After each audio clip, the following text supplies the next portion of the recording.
चैतन्य चमत्कारी श्री चंदा प्रभु भगवान की जय जय जय।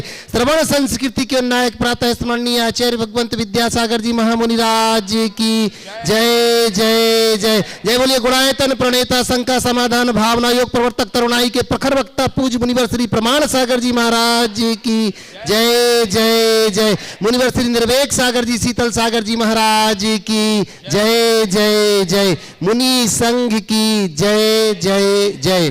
प्रिय बंधुओं, तीर्थराज सम्मेद शिखर की तलहटी गुणायतन परिसर में आयोजित देश के सर्वाधिक लोकप्रिय कार्यक्रम शंका समाधान में यहाँ उपस्थित एवं देश विदेश से जुड़े उन सभी श्रद्धालुओं का जो कि पारस चैनल, जनवाणी चैनल एवं प्रामाणिक ऐप के माध्यम से इस कार्यक्रम का सीधा प्रसारण देख सुन आनंद ले रहे हैं, उन सभी का मैं गुणायतन और श्री सेवायतन परिवार की ओर से हार्दिक हार्दिक अभिनंदन करता हूं। बंधुओं, यह कार्यक्रम प्रारंभ हो उसके पूर्व प्रतिदिन की भांति पूज्य गुरुदेव के चरणों में चलते हैं वंदन कर आशीर्वाद की मंगल भावना लेकर के बोलिए हो स्वामी नमोस्तु नमोस्तु नमोस्तु।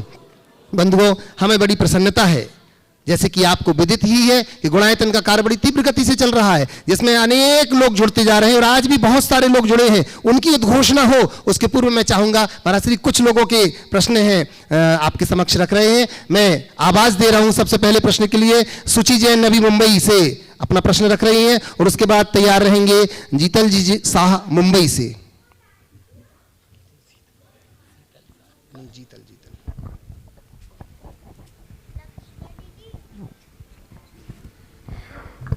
युगल महाराज को मेरा और मेरे पूरी परिवार की तरफ से नमोस्तु नमोस्तु नमोस्तु। इक्षामी महाराज को इक्षामी, चलक महाराज जी को इक्षामी। महाराज जी, मेरा प्रश्न ये है कि पहले की तुलना में वर्तमान में लोगों के पास अधिक संपन्नता, अधिक सुख के साधन, अधिक जानकारी एवं डिग्रियां नजर आती हैं, तो क्या यह मान लिया जाए कि वर्तमान में लोग अधिक पुण्यवान हैं, जबकि शास्त्रों के अनुसार पंचम काल में सब कुछ कम होना यानी घटना चाहिए? आप कह रही हो कि पहले की अपेक्षा अधिक साधन संपन्न है, अधिक ज्ञानवान है और अधिक सुखी है। मैं कहता हूँ ये बात पूरी तरह सही नहीं है। आज के लोगों के पास कितना धन है, थोड़ा चक्रवर्तियों की धन से तुलना करो। बड़े बड़े धनपतियों के पास जो धन है ना, वो चक्रवर्तियों के चपरासी के बराबर भी नहीं होगा। समझ गए? नमोस्तु महाराज। और जो बात है ज्ञान की, तो ज्ञान के संदर्भ में ये कहूँगा कि अभी टेक्नोलॉजी भले विकसित हुई है पर दिमाग तो कुंद हुआ है। सन 1987 की बात है, गुरुदेव के साथ देवगढ़ में थे, देवगढ़ में दर्शन कर रहे थे मंदिरों के। तो जो मूल शांतिनाथ भगवान का मंदिर है, मंदिर के टॉप पर एक बड़ी शिला रखी जाती है जिसके ऊपर कलश होते हैं, उनको बोलते हैं अमलासार। वो अमलासार 66 फीट हाइट पे, शिखर 66 फीट ऊंचाई पे वो अमलासार रखा था और लगभग 3 मीटर बाई 3 मीटर के डायमीटर का होगा। 3 नहीं तो 2.5 मीटर तो होगा, बहुत बड़ा सारा शिखर है। मैंने गुरुदेव से पूछा, गुरुदेव कैसे चढ़ाया होगा इतने ऊपर इस बड़ी शिलाखंड को? उस समय तो कोई क्रेन भी नहीं थी। तो गुरुदेव ने मुस्कुराते हुए कहा, क्रेन नहीं थी तो क्या हुआ, ब्रेन तो था। इसलिए इस अवधारणा को पलटना है। मानता हूं कई जगह बहुत सारी चीजों में मनुष्य आगे बढ़ा है, लेकिन यदि हम पुरातन दृष्टि से देखें तो हमारे पुरातन टेक्नोलॉजी के आगे ये कहीं नहीं रखते। समझ गए? इसलिए और फिर दूसरे अर्थ में देखें तो साधन बढ़े हैं, सुख नहीं। पूछो यहाँ जितने लोग बैठे हैं, अपने पिताजी तुम्हारे बाजू में खड़े हैं, शायद पिताजी है ना? जी महाराज जी। आज तुम्हारे पास जितना पैसा 20 बरस पहले उतना पैसा था क्या? माइक पे बोलो। नहीं महाराज, नहीं था महाराज। और आज जितना सुख है, 20 साल पहले जितना सुख था उतना सुख आज है क्या? नहीं नहीं। तब बोलो क्या है, साधन बड़ा कि सुख? समझ गए? तो ये साधन सुविधा ही जीवन की दुविधा बनी हुई। चलिए जीतन जी साहब मुंबई से, महाराज। और इसी के बाद निवेदन करूंगा श्रीमान जय कुमार जी जैन खनिया थाना से प्रधान अध्यापक। जय कुमार जी जैन प्रधान अध्यापक खनिया थाना से, और इसके बाद फिर मैं निवेदन करूंगा सुमेर जी जैन सूरत से।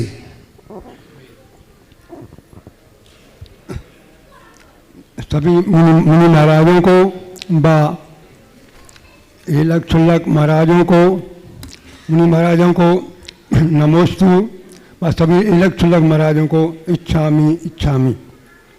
महाराज श्री, मैं थोड़ी हमारे क्षेत्र, हमारे खनिधाना के पास में गोलाकोट स्थल क्षेत्र है, उसके बारे में कुछ प्रतिमा जी के बारे में, स्थल क्षेत्र प्रतिमा जी आदिनाथ स्वामी प्रतिमा के बारे में कुछ बताना चाहता हूँ। आपकी आज्ञा हो तो आप 2 मिनट में बता दूंगा। आप अपना सवाल कर लो, ज़्यादा अच्छा है। बोलो क्या बता रहे? महाराज जी, मेरा प्रश्न है कि हमारे जाति भाई मूल संस्कृति व आत्म कल्याण संस्कृति को भूलते जा रहे हैं। वो मुनि महाराज का चौका लगाते हैं, ना उनके समीप ही जाना चाहते हैं, और जबकि उनके पूर्वज महाराज श्री चौका लगाते थे, मुनि महाराज के निकट जाते थे, भैया वृत्ति करते थे, तो वो शास्त्राध्याय भी महाराज जी करते हैं। फिर भी महाराज जी एक तत्वा सूत्र में 6वां सूत्र दिया है, जल्दी बोलो। भूत कृतनामी दान सलाही, भूत वृत्तिनामी दान सलाही योग शांति सद्विदस, माने वृत्तियों की अनुकंपा निष्ठाता वेदनीय कर्म का उदय होता है। संक्षेप में पूछिए आपका। तो महाराज जी वो मूल संस्कृति को भूल गए हैं महाराज जी। तो महाराज जी आपका आशय थोड़ा संक्षेप में बोलिए, बहुत लोग हैं आपके पीछे। वो मैं समझ गया आपका सवाल, भी मैं खड़ा करके उत्तर दे रहा हूँ। आपके सवाल का सार ये है कि जो लोग हमारी मूलभूत संस्कृति को भूलकर देव गुरु और धर्म और उनकी सेवा से विमुख हो रहे हैं, उनका क्या होगा?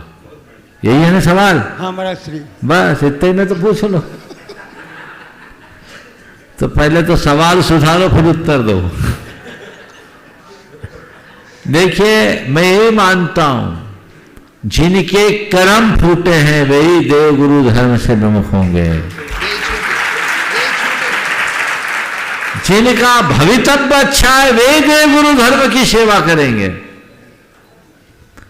हमें ऐसे लोगों के प्रति सद्भावना भानी चाहिए और सोचना चाहिए, हे भगवान उनकी बुद्धि सद्बुद्धि में बदले और वे शीघ्र देव गुरु धर्म का आश्रय लेकर अपने जीवन का कल्याण करें। नमस्ते महाराज। अगला लीजिएगा सुमेर जी सूरत से, और सुमेर जी जैन सूरत से, और इसी के बाद फिर मैं निवेदन करूंगा, चूंकि आज उनको जाना ही है, अशोक जी सुषमा जी खुरई।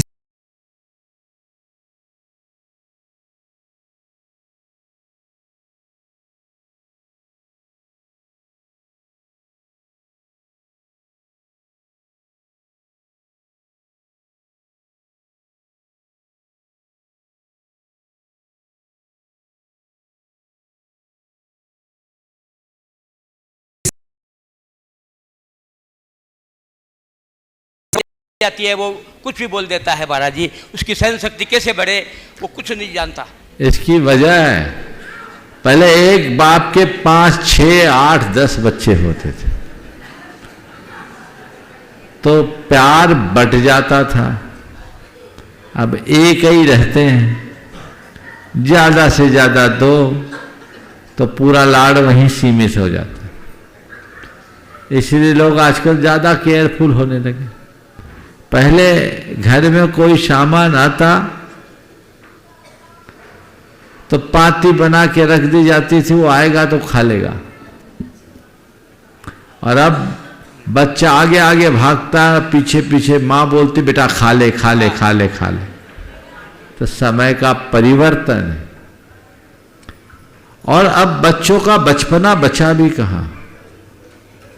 बच्चों का बचपना तो बच्चों के बीच ही खिलता है।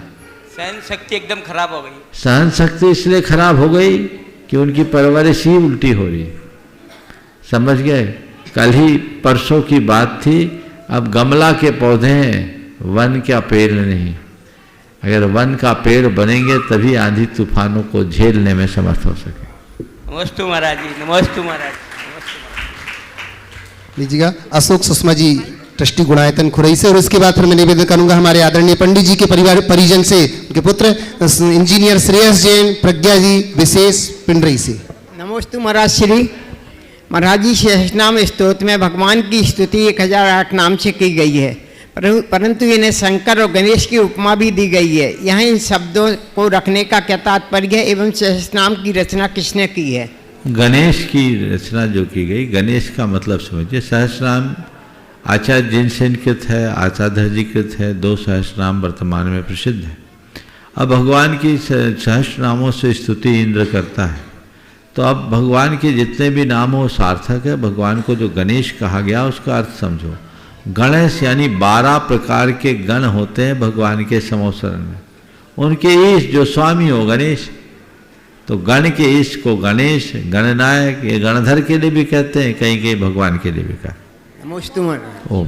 लीजिएगा, और अब निवेदन कर रहा हूं इंजीनियर श्रेयस जैन प्रज्ञा जैन विशेष जैन पिंडरी से, और फिर उसके बाद मैं निवेदन करूंगा मुरैना के सारे उन साथियों से जो अपना प्रश्न लेकर के पूज्य श्री के सामने। दोनों मुनिराजों के चरणों में कोटिशाह नमोस्तु और सभी छुल्लक जी अलग जी के चरणों में क्षामी। महाराज श्री, मेरा प्रश्न ये है कि वैसे तो सभी धार्मिक क्रियाओं में पुण्यर्जन होता है, पर ऐसी कौन सी वो क्रिया है जिसमें सबसे अधिक पुण्य का संचय होता है? ऐसी कौन सी क्रिया है जिसमें सर्वाधिक पुण्य का संचय होता है? 4 क्रियाएं बताई गई हैं गृहस्थों के लिए: दान, पूजा, शील और उपवास। यही पुण्य के अर्जन का कारण है। आचार्य जिनसेन ने आदि पुराण में लिखा है, पुण्यम जनेन्द्र परिपूजन साध्य माध्यम, पुण्यम सुपातगत दान समुत्थमन्य, पुण्यम व्रतानुचरणा दुपवास योगात्, पुण्यार्थिना सतत पुण्य समाज नियम। पहला पुण्य भगवान की पूजा से, दूसरा पुण्य सुपात्र को दान देने से, तीसरा पुण्य व्रतों का पालन करने से, और चौथा पुण्य उपवास करने से। इन 4 से पुण्य है, चारों करो ताकि जीवन में 4 चांद लगे। नमोस्तु महाराज जी, नमोस्तु। मुरैना वाले अपना प्रश्न रखे, उसके पूर्व में बड़े सम्मान के साथ आवाज दे रहा हूं पहले मंच पर बंधुओं। आपको विदित ही है गुणायतन में यहाँ पर पंचायतन शैली का एक विशाल जिनालय बनकर के तैयार है, जिसकी बहुत शीघ्र ही प्राण प्रतिष्ठा होनी है। बंधुओं, प्रतिष्ठा हो उसकी पूर्व ही इसकी साजो सज्जा के लिए इसमें स्वर्ण से जो कार्य होगा, उस स्वर्ण के कार्य के लिए जिन्होंने आज स्वर्ण दान दिया है, मैं उन्हें मंच पर बुलाना चाहूंगा। श्रीमती बीणा जी जैन, धर्मपत्नी स्वर्गीय सुरेश चंद जी जैन कपड़ा वाले, मनोज जी जैन, दिनेश जी जैन, निखिल जी जैन, सूरजमल बिहार दिल्ली से हमारे बीच में है। इन्होंने 4 सोने की चूड़ियां ही यहां पर समर्पित की है। जोरदार ताली बजाकर लगभग 61 ग्राम सोने की चूड़ियां इन्होंने समर्पित की है। मैं चाहूंगा एक बार मंच के ऊपर आए और जोरदार ताली बजा करके हमारा पूरा गुणायतन परिवार उनका अभिनंदन करना चाहेगा। मैं इनके अभिनंदन के लिए आवाज दे रहा हूं। हमारे गुणायतन ट्रस्टी यहां पर उपस्थित है, श्री घीसूलाल जी वाकलीवाल मुंबई से हमारे बीच में है। बीणा जी यहां पर उपस्थित हैं क्या?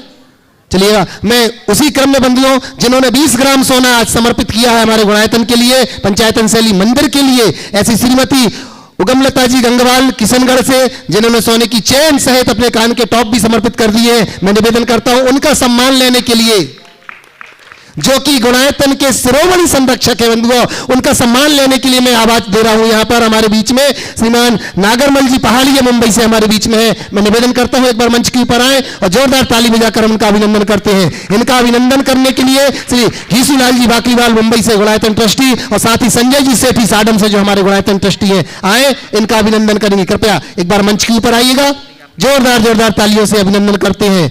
बंधुओं, मैं आपसे भी निवेदन करूंगा, अपने स्वर्ण को सुरक्षित रखना चाहते हो, घर में तो कुछ भी हो सकता है, चोरी भी हो सकती है, पर यहां मंदिर में लग जाएगा तो हमेशा के लिए यहां पर लग जाएगा। बंधुओं, मैं आपसे निवेदन करूंगा, आप भी अपने स्वर्णिम अवसर है ये सदुपयोग कर सकते हैं। आइएगा, मैं निवेदन कर रहा हूं, पहुंच रहे हैं माननीय नागरमल जी और इनका अभिनंदन करने के लिए घीसूलाल जी बाकलीवाल मुंबई से गुणायतन ट्रस्टी और संजय जी सेठी साडम से गुणायतन ट्रस्टी इनका अभिनंदन कर रहे हैं। जोरदार जोरदार तालियों से अभिनंदन करते हैं। और इसी क्रम में बंधुओं में आवाज दे रहा हूं, अगर वो यहां उपस्थित हो तो आ जाए। श्रीमती रंजू जी जैन कतरासगढ़ धनबाद से हमारे बीच में है, जिन्होंने अपने सोने के कान के बाले ही समर्पित कर लगभग 10 ग्राम सोने के बाले उन्होंने समर्पित कर दिए। जोरदार ताली बजाकर उनका अभिनंदन करते हैं। कृपया वो भी एक बार मंच के ऊपर आए और उनका अभिनंदन हमारा गुणायतन परिवार करता है। अगर मेरी आवाज सुन रहे हैं तो वो कृपया आप पहुंचे।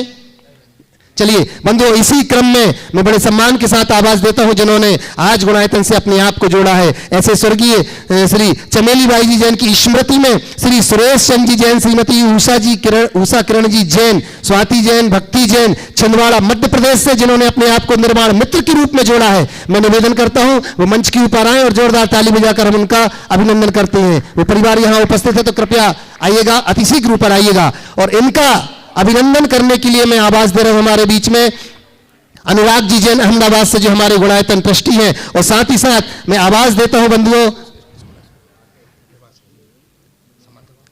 इसी सम्मान की श्रृंखला में अभिनंदन करने के लिए मैं निवेदन दे रहा हूं श्रीमान अनुराग जी जैन अहमदाबाद से, साथ ही राकेश जी जैन नोएडा से हमारे बीच में बंधुओं मैं निवेदन करता हूं कृपया आए। ये वो हैं जो कि ट्रस्टी गुणायतन आ रहे हैं। जोरदार ताली बजाकर हम उनका अभिनंदन करते हैं। आइएगा। हाँ कोई बात नहीं, कोई बात नहीं।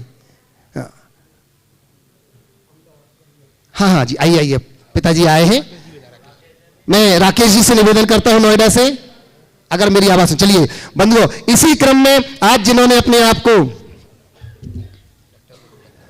जो निर्माण सारथी के रूप में जिन्होंने अपने आप को जोड़ा है, ऐसे श्रीमान डॉक्टर रोहित जी जैन, श्रीमती राखी जी जैन यहां पर उपस्थित है। विदिशा वाले कृपया निवेदन कर रहा हूं मंच के ऊपर आए, जोरदार ताली बजाकर अभिनंदन करते हैं, जो कि निर्माण सारथी के रूप में आज जुड़े हैं। और इनका अभिनंदन करने के लिए मैं आवाज दे रहा हूं हमारे बीच में माननीय एनएल जैन साहब गुणायतन कोषाध्यक्ष, आइएगा, अभिनंदन करते हैं। और आइएगा, डॉक्टर साहब से निवेदन करता हूं पूरे परिवार के साथ यहां पर पहुंचे करतल ध्वनि से। एनएल जैन साहब से निवेदन करता हूं, एक और सुभाष जी से भी निवेदन करता हूं, माननीय सीईओ गुणायतन सीईओ। अभी एक और सम्मान हमारा बाकी, अभी श्रीमान आलोक जी, श्रीमती रश्मि जी जैन, स्मृति यश जैन, सार्थक जैन लखनऊ उत्तर प्रदेश, जो कि सूत्रधार के रूप में जुड़े हैं। मैं उनसे भी निवेदन करता हूं कृपया आए। इस अभिनंदन के साथ ही मैं, जब तक कि वो यहां पर पहुंच रहे हैं, आलोक जी, श्रीमती रश्मि जैन, स्मृति यश जैन, सार्थक जैन, जोरदार ताली बजा करके हमारे गुणायतन के सीईओ माननीय सुभाष जी और एनएल जैन साहब को अध्यक्ष का अभिनंदन कर रहे हैं। और मैं उनसे निवेदन करूंगा इसी श्रृंखला में आप पुनः हमारे आलोक जी का भी अभिनंदन करेंगे। मैं सुभाष जी से निवेदन करूंगा, माननीय एनएल जैन साहब से निवेदन करूंगा, हमारे नए सूत्रधार का अभिनंदन कर रहे हैं श्रीमान आलोक कुमार जी जैन, श्रीमती रश्मि रानी जी जैन, स्मृति यश जैन, सार्थक जैन लखनऊ उत्तर प्रदेश से, जो कि इंजीनियरिंग चीफ से रिटायर हुए हैं। बंधुओं, ये वास्तव में इतनी बड़ी पोस्ट से अभी थोड़े से दिन पहले ये वास्तव में रिटायर नहीं हुए, अब तो इन्होंने ज्वाइन कर लिया है गुणायतन को और अब वहां की सेवाएं पूर्ण हुई और यहां की सेवाएं प्रारंभ कर दी है। जोरदार ताली बजा करके हम इनका बहुत बहुत बहुत अभिनंदन करते हैं।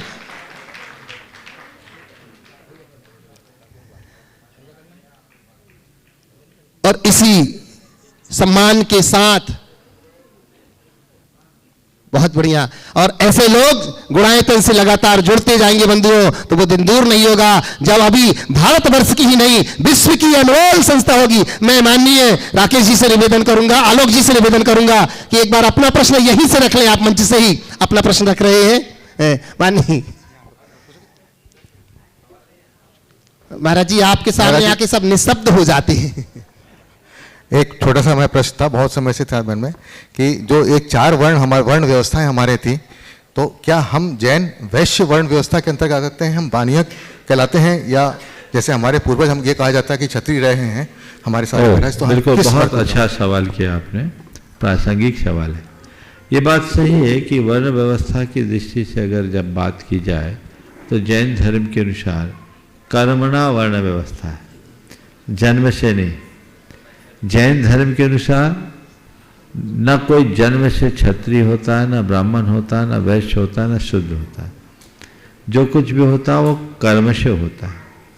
और जैन धर्म इकलौता एक ऐसा धर्म है जो शूद्र को भी ब्राह्मण बनने की स्वतंत्रता प्रदान करता है।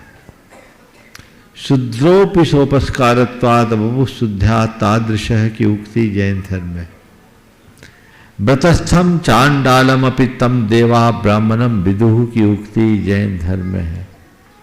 जैन धर्म के अनुसार चारों वर्णों का अर्थ पहले समझिए। ब्राह्मण कौन? जो व्रत का पालन करे। क्षत्रिय कौन? जो जनता की रक्षा करे, पाप से बचाए। वैश्य कौन? जो व्यापार से अपनी आजीविका करे। और शूद्र कौन? जो शिल्प सेवा आदि के माध्यम से अपनी जीविका पूरी करे। पर कोई शूद्र है तो जीवन पर्यंत शूद्र बनने के लिए अभिशप्त नहीं, और जन्म से कोई ब्राह्मण भी नहीं है। अब रहा सवाल जैन धर्म के अनुसार वर्तमान में जैनी कौन है, तो चारों वर्ण के जैनी हैं। जितने व्रती हैं वे सब ब्राह्मण हैं। आज भी जो जैनी सेना में अपनी सेवाएं दे रहे सब के सब क्षत्रिय हैं। और जैनी क्या, जो भी सेवा दे रहे सब क्षत्रिय जैन धर्म के अनुसार। और जो व्यापार कर रहे हैं वो बनिया, वो वैश्य है। और जो सिर्फ सेवादिक से अपनी जीविका कर रहे हैं वो शूद्र है। जैनियों में चारों वर्ण के लोग आज भी हैं। बहुत सारे कृषक भाई हैं, बहुत सारे ऐसे भी लोग हैं जो अन्य तरीके से अपनी जीविका के उपार्जन करते हैं। ये बात अलग है कि जैनों में बाहुल्य व्यापार का है, इसलिए पूरी जैन कम्युनिटी को वैश्य के नाम से जाना जाता है। बात ये समझनी चाहिए कि जैन एक समाज है, जैन कोई जाति नहीं। और समाज किनका? जैन धर्म को मानने वालों का समाज। और जैन धर्म एक ऐसा धर्म है जिसमें चारों वर्ण के लोग समाहित हुए हैं और अपने अपनी व्यवस्था के अनुरूप अपना वर्णानुसार धर्म का पालन। बहुत बहुत एक बार इनके लिए जोरदार करतल ध्वनि से आशीर्वाद अभिनंदन कर दीजिए। ये आलोक जी अभी उत्तर प्रदेश में एजुकेशन डिपार्टमेंट में इंजीनियर इन चीफ की पोस्ट से रिटायरमेंट अभी हुआ है 30 अक्टूबर को। और आज जब ये मेरे पास आए, मैंने पूछा कि और कोई असाइनमेंट लेने की इच्छा है क्या, तो बोला असाइनमेंट के चांस तो बहुत हैं पर इच्छा कुछ भी नहीं है। ये बहुत अच्छी बात है। और मैं तो ऐसे ही लोगों को पकड़ता रहता हूँ, बहुत सालों से ये लोग जुड़े हुए हैं। और यही मनोभाव बन रहा है कि रिटायरमेंट के बाद हम अब परमार्थ के कार्य में लगे। ये आने वाले दिनों में यहाँ सेवाएं देंगे। साधना वसति का ऐसे ही लोगों के लिए है। बहुत बहुत आशीर्वाद कीजिए। और अब तैयार रहेंगे, आ जाएं। मुरैना से सारे भक्तगण एक साथ अपने खड़े होकर के और प्रश्न रख रहे हैं। और इसके बाद फिर मैं निवेदन करूंगा वीणा जैन सराव साबरमती अहमदाबाद से। महाराज जी के चरणों में नमोस्तु नमोस्तु नमोस्तु। छुल्लक महाराज जी के चरणों में इच्छामि इच्छामि इच्छा। महाराज जी हमारी कोई शंका तो नहीं है, लेकिन मैं आपसे दो बात बोलना चाह रहा हूं और उस पर थोड़ा सा महाराज जी आप हमें बताइएगा। आपकी दीक्षा सोनागर जी में हुई थी और परम पूज्य सुमित सागर जी महाराज, आचार्य सुमित सागर जी महाराज के शिष्य मुनि श्री ज्ञान सागर, फिर उपाध्याय ज्ञान सागर, फिर आचार्य ज्ञान सागर जी महाराज, आपकी दीक्षा दोनों की एक ही दिन में हुई थी। तो थोड़ा सा महाराज जी आप उनके ऊपर, और आप जितना भी उनके साथ आपको समय मिला। और दूसरी बात, हमारा 151 तीर्थयात्रियों की ग्रुप हम लोग लेकर आए हैं। ज्ञान तीर्थ युवा संघ मुरैना एवं सकल जन समाज मुरैना की ओर से नमोस्तु। कुछ व्यक्ति, कुछ यात्रीगण इसमें प्रथम बार शिखर जी आए हैं। तो मैं महाराज जी आपसे मतलब जो प्रथम बार जो वंदना करेंगे तो वो किस प्रकार से, किस भाव से और किस नियम से वो वंदना करें। नमोस्तु महाराज जी। देखिए, ज्ञान सागर जी महाराज की बात आपने की है। मैं उन्हें तब से जानता हूं जब वो छुल्लक जी थे, और उस समय उनका नाम छुल्लक गुण सागर जी। 1987 में जब पहली बार गुरुदेव के साथ ललितपुर जाना था, मैं भी क्षुल्लक था, तब वो आए थे गुरुदेव के पास। आचार्य जी के बड़े भक्त थे। एक स्टेशन पहले वो आगवानी के लिए आ गए थे और वो बड़े विद्यानुरागी भी थे और साधु अनुरागी भी थे। क्षुल्लक अवस्था में ललितपुर का वह चातुर्मास, बाद में मैं ऐलख हो गया, थोवन जी का चातुर्मास, उसके बाद फिर ललितपुर का शीतकाल लगातार साथ रहना हुआ और उसके उपरांत हम लोग देवगढ़ चले गए, उनका बिहार हुआ। संयोग ऐसा बना कि मार्च के महीने में 1988 में हमारी और उनकी दीक्षा एक ही दिन सोनागिर में। मुनि दीक्षा के बाद उनका हमारा तो संपर्क नहीं रहा। एक बार सोनागिर में मिलने का योग जरूर बना था, लेकिन उन्होंने अपने जीवन में जो भी काम किया, थोड़ा सा जीवन था, लेकिन थोड़े जीवन में जो भी काम किए वो अपने आप में बहुत बड़े काम हैं। एक साधु का सबसे पहला लक्ष्य तो अपने रत्नत्रय का पालन होता है और उसके साथ जिन शासन की उन्नति के लिए जो कुछ भी योगदान बन सके वो देने की कोशिश करता है। मैं समझता हूँ उन्होंने दोनों क्षेत्र में अपना 100% दिया है। मैं आप लोगों से यही कहना चाहूँगा कि अब वो नहीं रहे, बस उनकी जो शिक्षाएं हैं, उनका जो आदर्श है, उसको आगे बढ़ाओ। जिन कामों की प्रेरणा उनने आप लोगों को दी है उसे पूरा करने का प्रयत्न करो। यही उनके प्रति तुम सबकी विनयाजलि होगी। अब रहा सवाल, जो लोग पहली बार सम्मेद शिखर की वंदना कर रहे हैं वो क्या सावधानी रखें। जितने भी लोग आए सब वंदना करने के लिए आए, पहली बार कर रहे हैं तो आप बार बार आए हो, तो मैं सबको एक संदेश संक्षेप में दे देना चाहता। शिखर जी की वंदना को कोई यात्रा मत समझिए, इसे जीवन का अप्रतिम अवसर मानिए। आप कोई साधारण जगह पर नहीं आए हैं, आप शाश्वत तीर्थ श्री सम्मेद शिखर जी में आए। ये तीर्थ राज, तो इस तीर्थाधिराज में आप आए हैं, तो इस तीर्थ की जब भी वंदना करें तो बड़ी पवित्रता और प्रसन्नता के साथ करें। नीचे से जाएं, शुद्धिपूर्वक जाएं, जूते चप्पल का प्रयोग ना करें, जूठे मुंह न जाएं, कोशिश करें हम ऊपर कुछ भी खाएं पिए नहीं, मौन पूर्वक जाइए और अपनी गति से चलिए, दूसरों से होड़ न करें और ये तय कर ले कि जब तक टॉप पर ना पहुंच जाएं, कम से कम चोपड़ा कुंड, तब तक हम कहीं नहीं बैठेंगे। श्वास उखड़ने लगे तो अपनी लाठी के सहारे थोड़ा थम जाओ, बैठना मत। ओम ह्रीम नमः, ओम ह्रीम नमः की मानसिक जाप उच्चारण करने में दिक्कत होगी। श्वास नाक से लेना, मुंह से नहीं लेना और धीरे धीरे आप चलिए। ऊपर जब जाइए चोपड़ा कुंड के भावपूर्वक दर्शन कीजिए, वंदन कीजिए। समय पर पहुँचे तो वहाँ अभिषेक आदि का लाभ लीजिए और टोंकों में जब भी जाएं तो चरणों का बहुत भाव से स्पर्श कीजिए और ये सोचिए इस धारणा के साथ कि भगवान ने यहाँ से निर्वाण पाया, उनके उस दिव्य औदारिक शरीर की पावन रज यहाँ विद्यमान है। ये सारी रज मेरे भीतर प्रवेश कर रही है और मेरे अंदर उससे अनंत ऊर्जा का संचार हो रहा है। भगवान से प्रार्थना करें, हे भगवान, आपने तो आवागमन के चक्र से हमेशा हमेशा को मुक्त कर लिया। मुझ में ऐसी शक्ति आए और ऐसी पात्रता विकसित हो कि मैं भी आपकी तरह आवागमन के चक्र से मुक्त हूँ। हर टोंक की 3 बार प्रदक्षिणा दें, कम से कम संबंधित भगवान का 9 बार स्मरण करें। रास्ते भर मंत्र जाप आराधना के अलावा कोई बातचीत आदि न करें, हंसी मजाक न करें, तो आप देखिए आपकी वंदना कैसे अच्छी होती है, फिर आपको कोई कठिनाई का अनुभव नहीं होगा। जो कार्डिक पेशेंट है, जो शुगर के पेशेंट है, ब्लड प्रेशर है या अन्य कोई चीज़ें हैं, वो अपनी जीवन रक्षक औषधियाँ अपने साथ जरूर रखें।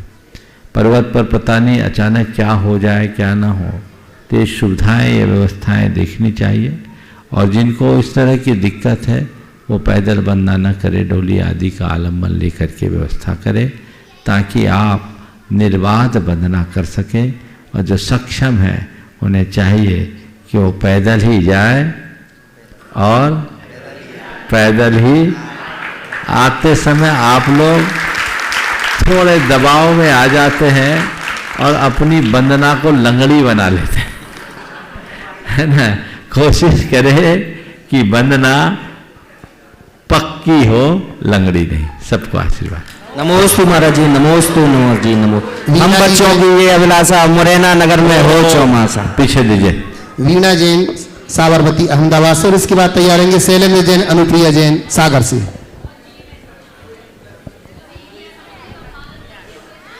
हाँ, देखते हुए जाए। टॉर्च अगर लेते हैं तो ऐसी टॉर्च ले जिससे आप जीवों को बचा सकें। हो चलिए। ओम 108 मुनि श्री प्रमाण सागर महाराज जी को त्रिवाण नमोस्तु नमोस्तु नमोस्तु। दूसरे महाराज जी को भी नमोस्तु। एलक महाराज जी को इच्छामी इच्छामी इच्छामी। छुल्लक महाराज जी। महाराज जी मेरा प्रश्न है, एक बच्चा मेरा ऑस्ट्रेलिया में रहता है, ये जो खड़ा है। एक बच्चा 45 साल का मंद बुद्धि का है, उसके साथ मैं अहमदाबाद में रहती हूँ अकेले। तो महाराज जी उस बच्चे को सुरक्षित रखते हुए धर्म के मार्ग में कैसे आगे बढ़ूं, कृपया शंका का समाधान। सबसे पहला धर्म, आप उस बच्चे की सुरक्षा और सेवा को मानो। उस बच्चे को आप शारीरिक या मानसिक रूप से विकलांग मानने की जगह उसे अपने कर्म काटने का निमित्त मानो। और ये सोचो कि जितनी सेवा में लिखा कर आई हूँ मुझे करना, ये आपका दायित्व है। ऐसे बच्चों को अध बीच में तो छोड़ नहीं सकते। आप उनकी सेवा करें और अपने दूसरे बेटे से भी कहे कि भाई किसी की आयु का पता नहीं, पर मेरे बाद यदि तुम रहो तो उसका ख्याल जरूर रखना। और कुछ ऐसी व्यवस्था कर दीजिए कि उसे पराधीन न होना पड़े, कहीं भी रहे तो वो सुखपूर्वक रह सके। ये व्यवस्था सुनिश्चित करना चाहिए। और उस कर्तव्य का पालन करते हुए, जैसे अभी भी आप उसको छोड़ करके ही तो आई हैं, हाँ।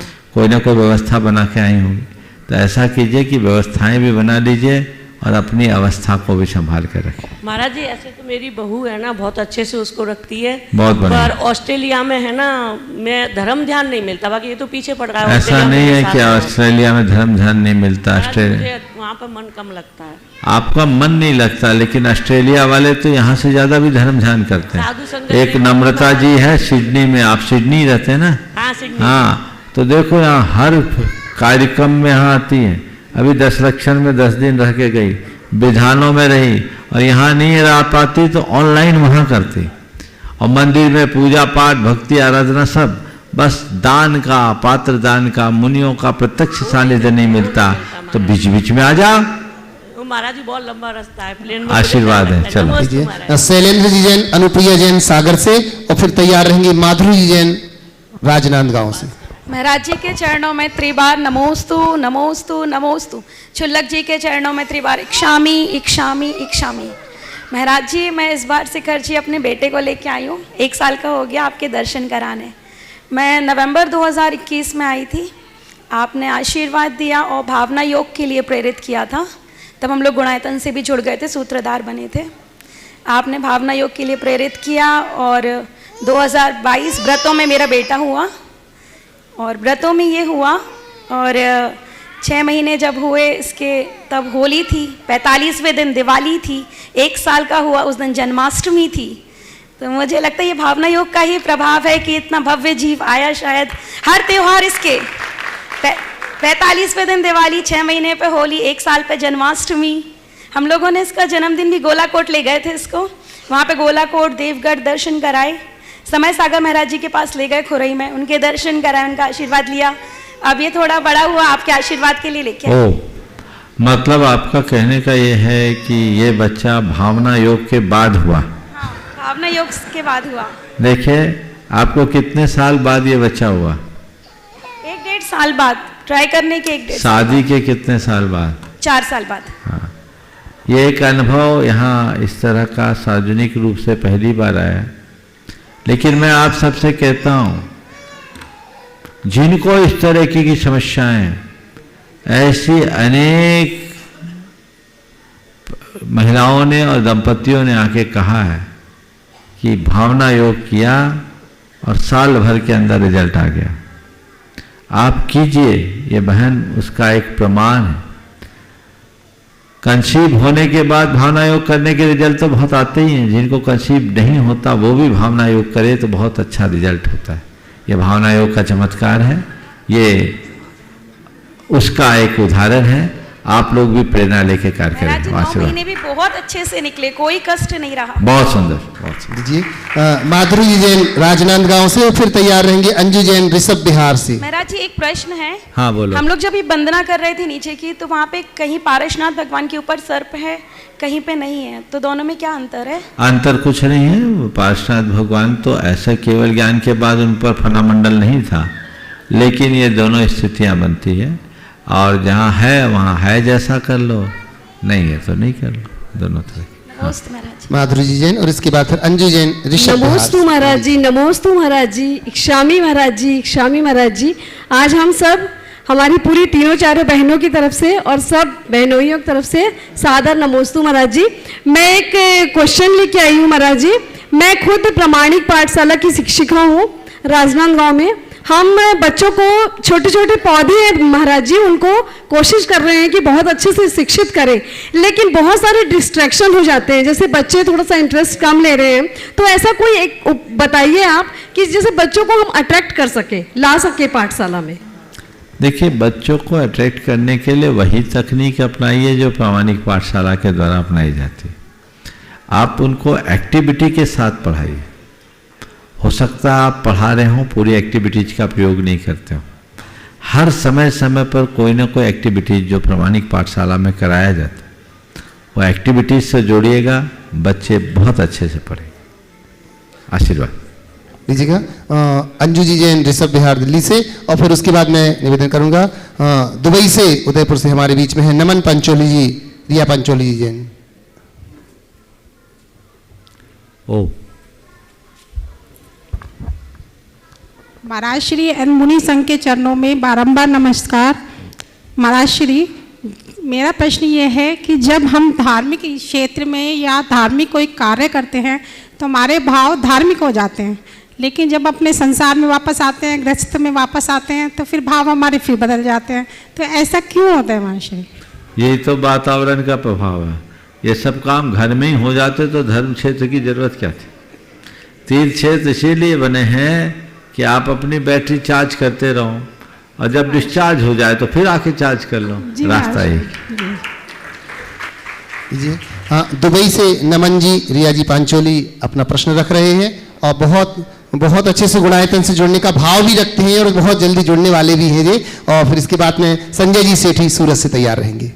नमोस्तु महाराज जी, हमको हमारे जीवन में तीर्थ यात्रा कितनी बार करनी चाहिए और कब करनी चाहिए, और इसका फल क्या होगा?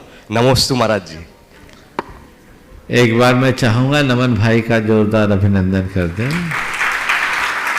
ये कला के क्षेत्र में बहुत आगे हैं, और ये डॉक्यूमेंट्री फिल्म्स बनाते हैं, वही करते हैं। इस दंपति के लिए पुनः एक बार अभिनंदन कीजिए, अच्छा कार्य करें। कल इन्होंने थोड़ी सी चर्चा में कहा कि मैं जैन धर्म की प्रभावना के लिए कुछ अच्छे से अच्छा कर सकूं, वही अपना लक्ष्य लेकर के चले तो बहुत अच्छा होगा। आपने सवाल किया है एक व्यक्ति को तीर्थ यात्रा कितनी बार जीवन में करनी चाहिए और कब करनी चाहिए, इसका फल क्या मिलेगा?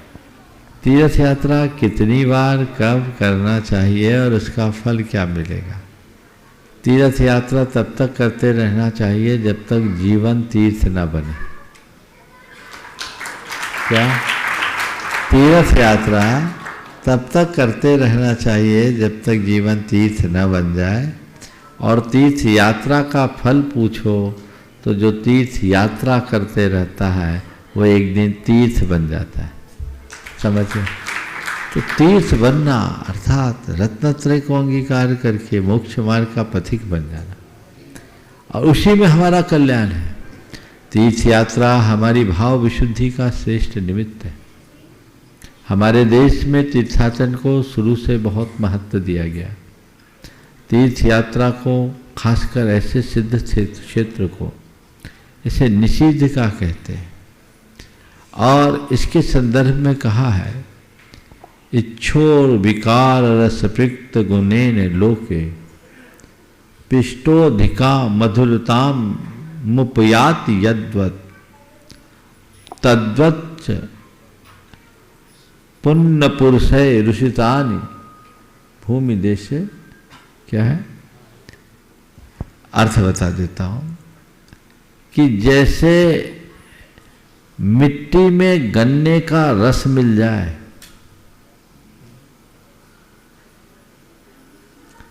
या आटे में गन्ने का रस मिला दो, पिष्ट यानी आटा, और अधिक मीठा हो जाता है।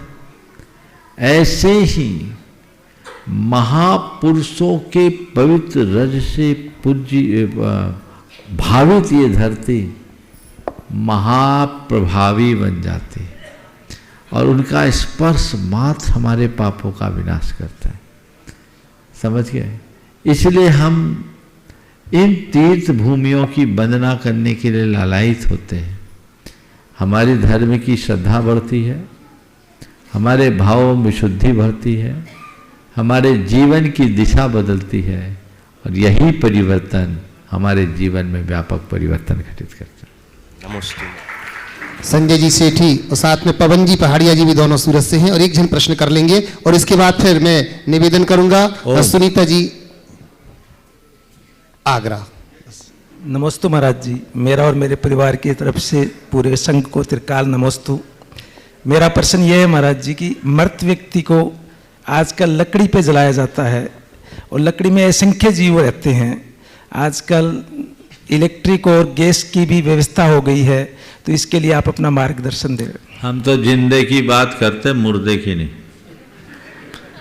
जिंदा आदमी कैसे जिए इसकी बात मुझसे करो, मुर्दा की मुझसे क्या करते, तो मुर्दा हो गया। समझ गए?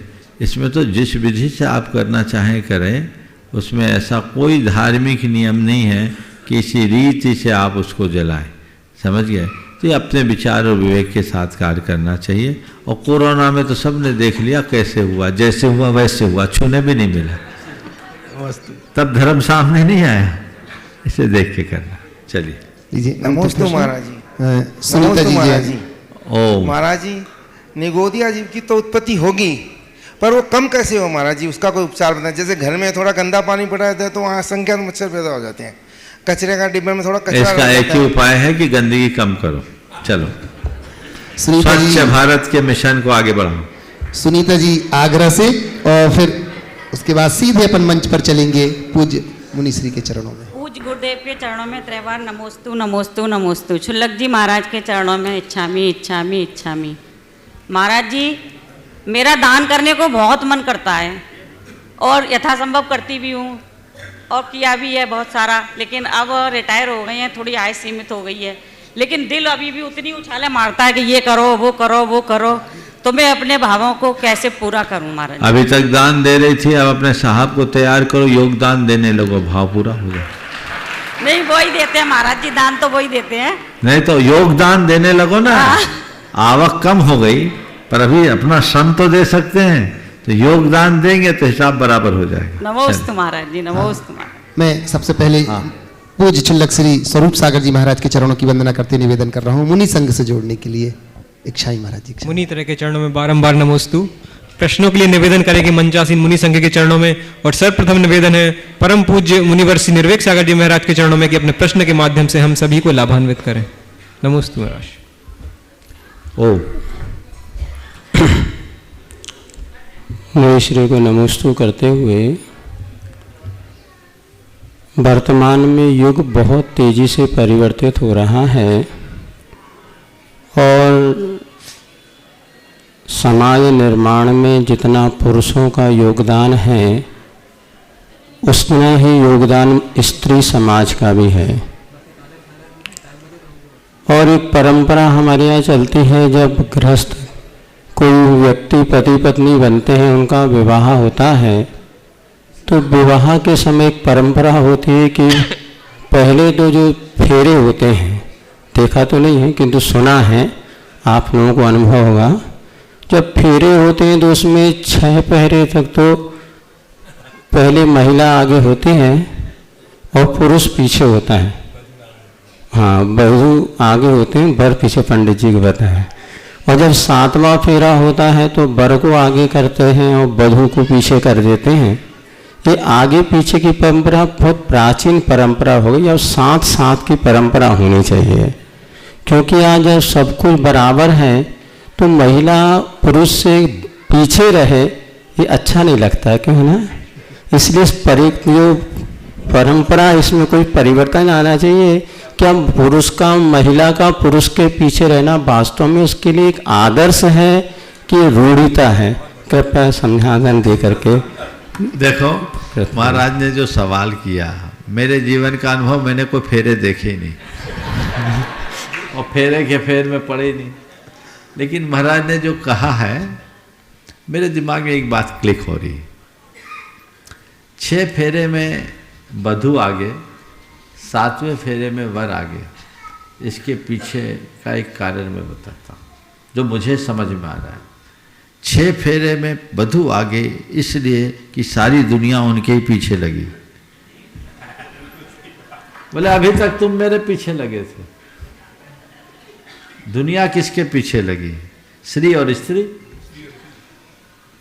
तो 6 फेरे में उसको आगे रखा जाता है कि दुनिया अभी तक आगे है, लेकिन 6 फेरे में जब वो बुजुर्ग से आगे चलती है तो उसके हृदय का समर्पण कहता है कि अब मैंने तुम्हें स्वीकार लिया, तुम आगे रहो, मैं तुम्हारे पीछे चलूंगा।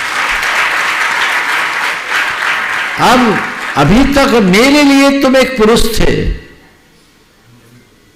और हर स्त्री के पीछे पुरुष भागता है, पर स्त्री के पीछे पिता नहीं भागता, भाई नहीं भागता, पति नहीं भागता। एक पुरुष के रूप में तुम्हें मुझे पीछे चलना पड़ेगा, मेरे पीछे चलना पड़ेगा, पर जब मैं तुम्हें अपने पति के रूप में स्वीकार कर ली तो मैं तुम्हारे पीछे चलूंगी, क्योंकि अब तुम हमारे पति मात्र नहीं परमेश्वर हो। उसे परमेश्वर के रूप में स्वीकारा है भारत की संस्कृति में। उसे अपना हृदय सम्राट और हृदयेश्वर बनाया, उसके लिए प्राणनाथ की संज्ञा दी गई है। ये हमारी संस्कृति का आदर्श है।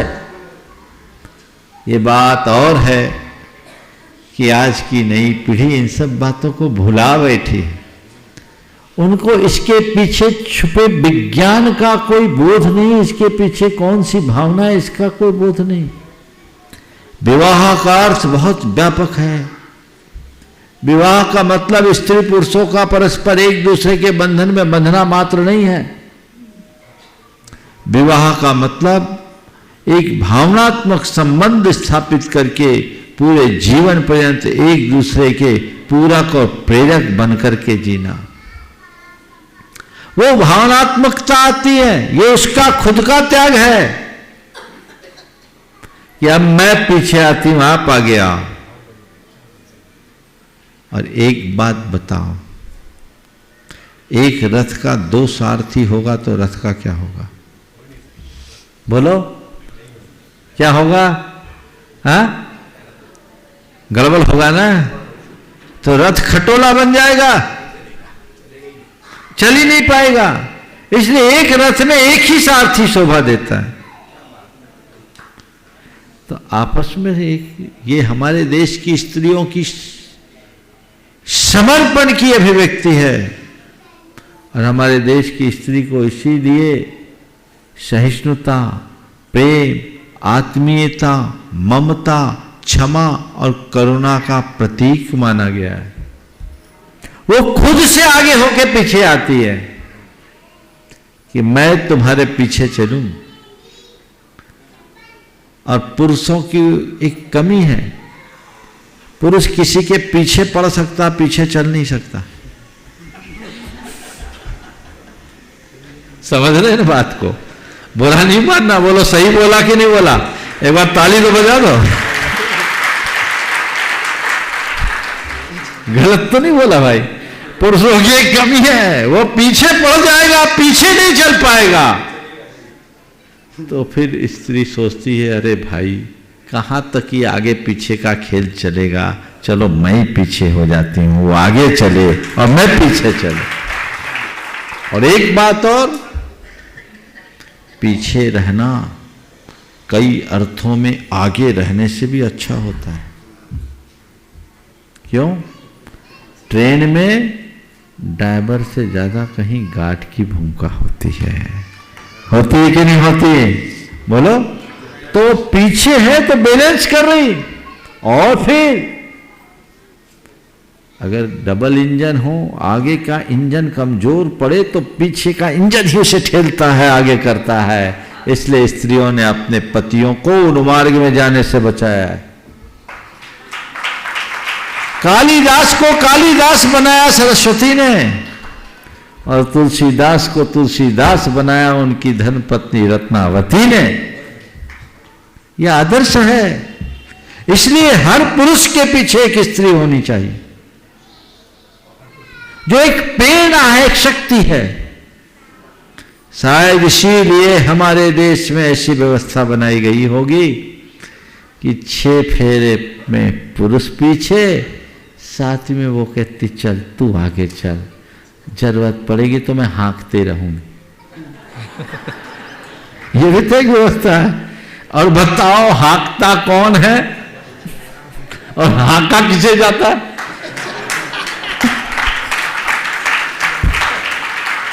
समझ में आ गई ना? अब ज्यादा नहीं बोलना, ठीक है?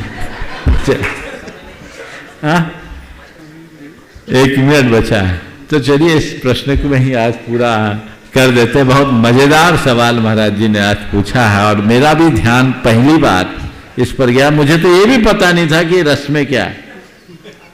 मेरे जीवन का एक अनुभव है। अपने जीवन में एक बार बारात में गया, एक बार शमशान में।